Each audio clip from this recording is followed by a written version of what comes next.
everybody. I hope you're having a great day. Welcome to part 8 of Grimshire the demo.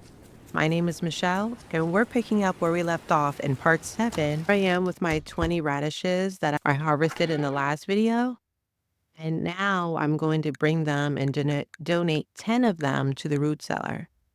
After I drop these 10 off, I'm going to go over and go ahead and talk to Percy. He greets me and then follows up with asking me about my farm. You know what? What I did not notice in previous videos, Percy has a heart next to his name. I've never seen in this genre of games where the character that kind of feeds you all the information and kind of the tutorial person is romanceable. So kudos to the devs on that, because that was definitely, it was a decision. I don't think Percy is on anyone's list today, but he is available, so that's nice. So after that, I go and I check my quests. So there are 8 quests. 5 I've already completed, and 3 I have in progress. I have to donate 10 specimen to Adeline's research. I have to stock up at least 6 days worth of both herbivore and carnivore food. And I have to help gather the resources for the herb garden. Or I have to gather the resources for the herb garden. I don't think I complete all these quests before the end of the demo, which I actually, now that I've played it, I think I'm going to go back and do like a speed run. And if there's any interesting end cutscenes, I think I'm going to upload it for you guys to see. So I check my quest. And then I do a little long tour to, I wouldn't refer to this as the mountains, but the woods. I am foraging and picking up any wood. I think it takes a long time to cut down a tree, and there's so many like little branches laying around that it's pointless to cut a whole tree down. So I make my way over to the caves.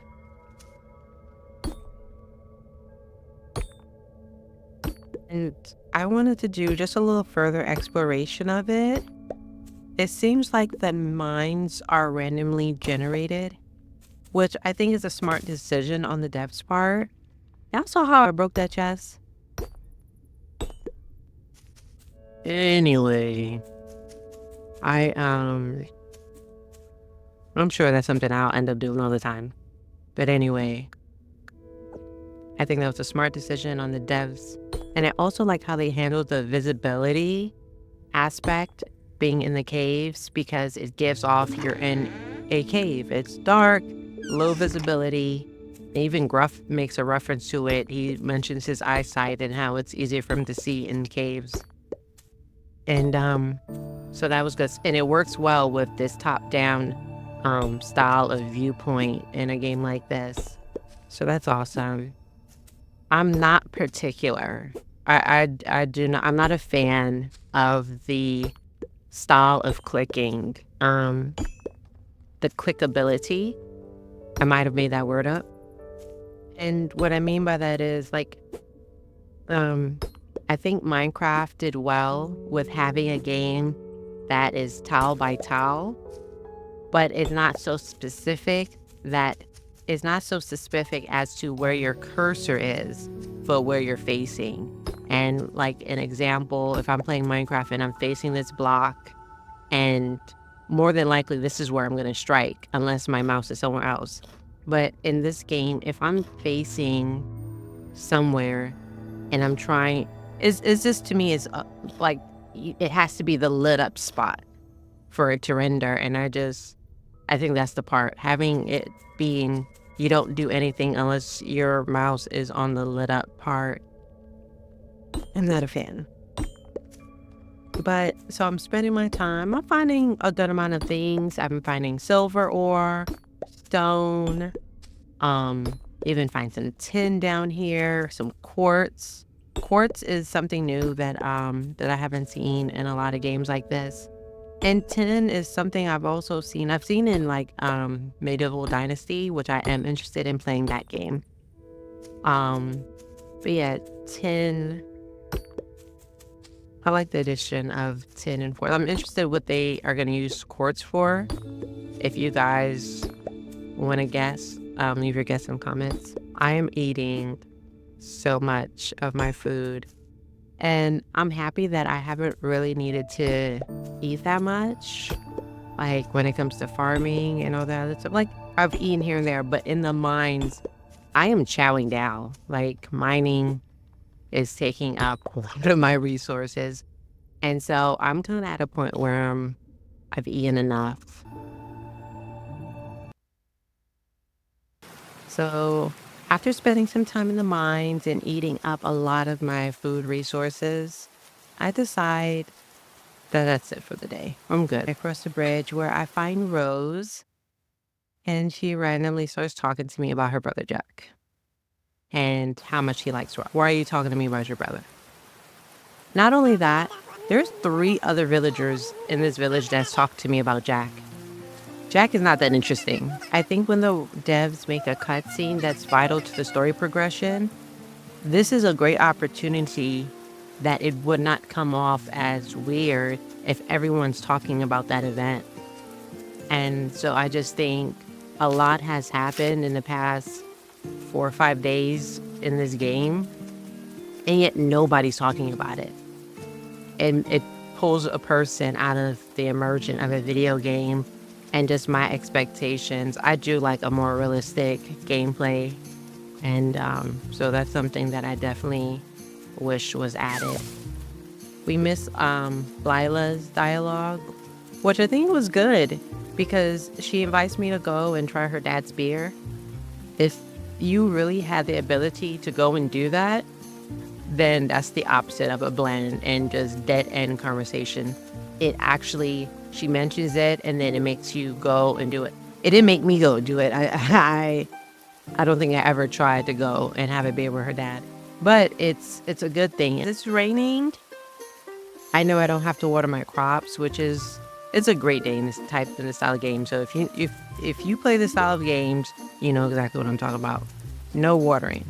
Speaking of rain, I had noticed it wasn't raining when the day started, which is more kudos to the game developer because in this style of game, usually you wake up, it's raining, and it rains the whole day on rainy days. It's not often that you play a game like this that it starts raining in the middle of the day.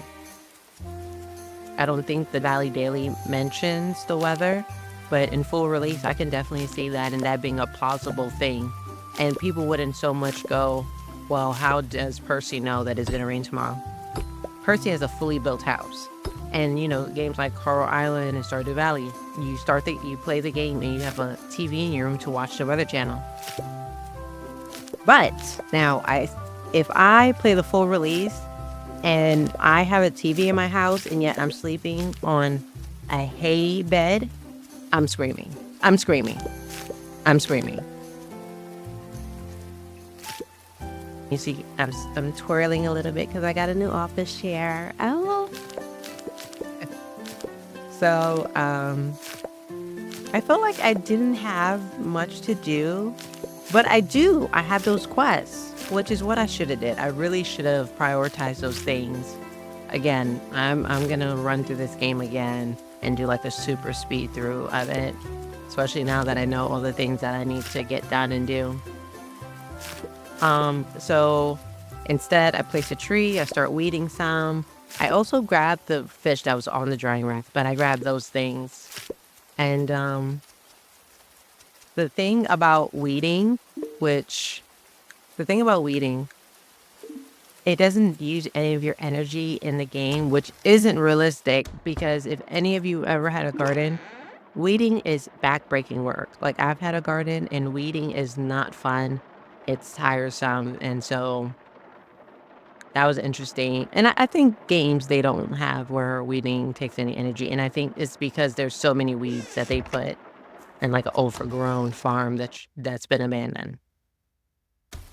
So my fish are done drying. I grab more food from my chest and I head to the root cellar. But before I go to the inside of the root cellar, I take a quick stop at the general store for no reason. I don't buy anything.